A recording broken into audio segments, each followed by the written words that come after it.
Channel 4, the local station. Well, some people might turn to supplements looking for some skin health, but do they really work? A doctor joins us next to weigh in. So most people want their skin to look younger, right? Healthy, have that beautiful glow. It's important to take care of your skin, obviously. One option to look into is supplements. Do they work? Which ones should you take? Which ones should you avoid? Joining me this morning with what you need to know is Dr. Kalpana De Pasquale. Good morning to you. Good morning. Thank you for being here. Thank you. It's interesting because I'll admit I am a little wary of supplements because they're not FDA approved. I don't know a whole lot about the ingredients in supplements, so I kind of stay away from them. But are there ones that you can take that can actually be good for your skin? Well, there can. Now, supplements are pretty unregulated, and that's what you're saying. You know, the FDA doesn't really regulate, and so you really just have to find supplements with a company that you trust, that's using an FDA facility, has ingredients you can trust, because there is a lot to know. You almost need like a biochemistry degree to really understand how all these little things work together. But the nice thing is there are some skin supplements that can be helpful. Again, there's not a lot of research on this, but I feel like if it's not harmful and it could be helpful, might as well. Exactly, if it's not going to hurt you. So what kinds of things then should we look for in supplements when it comes to having healthy skin?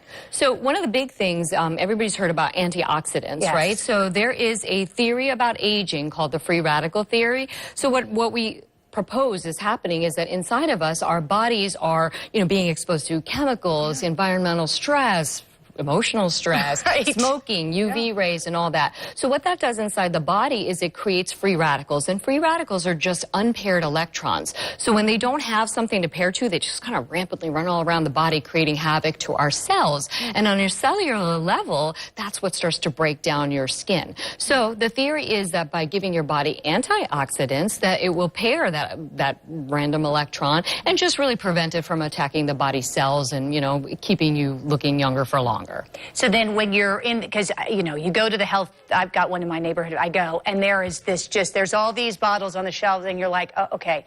I don't know, is it vitamin D? Is it, do any of them say antioxidant on it? How do you know? Is there a certain name that you should specifically look for? Well, vitamin C is a very powerful antioxidant. There are a lot of them. Vitamin A is also a very powerful antioxidant. Grapeseed extracts, there's always new ones that are coming out on the market that people will talk about. And, again, there's not a lot of research that supports this. But, to me, the theory makes sense. And I do believe that we're not really getting as much of our nutritional value from our food just because of poor farming techniques and pesticides that are being utilized. I just truly believe that our food isn't as nutritious, and agricultural data supports this. Over the years, our nutritional value of our foods is declining. So I feel like if I can add something to my body to keep it functioning at optimal levels, I'm all about it. But that's a personal decision, I think, for most people. Well, but I think that particularly working moms, I know that sometimes maybe I only eat twice a day, you just get busy, you don't realize it. So it's not a bad idea, it sounds like, to supplement because you may not be getting what you need. I try to take vitamin C every night before I go to bed just because I tend to get run down since I don't sleep a lot, and this way kind of boosts my immune system. Yes, and it's important. The supplements can be effective, but a lot of supplements don't really have what's in the bottle on the label, and there's a lot of discrepancy. There was actually a sting back in New York years ago, and they pulled everything off the shelves and found that, with DNA testing, very little of what was on the label was actually in the product. So you just have to find a reputable place and reputable supplements. I feel they are effective if you're actually getting what you're supposed to in the proper form, in a whole food form, not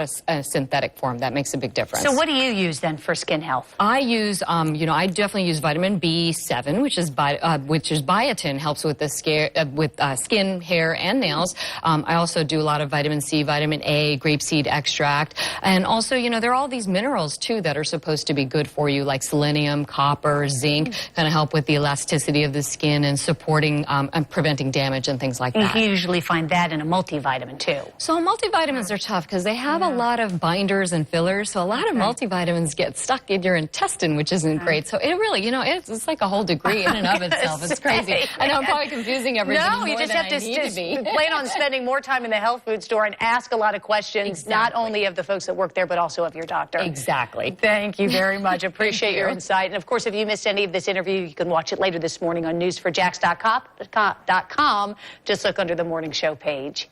Now let's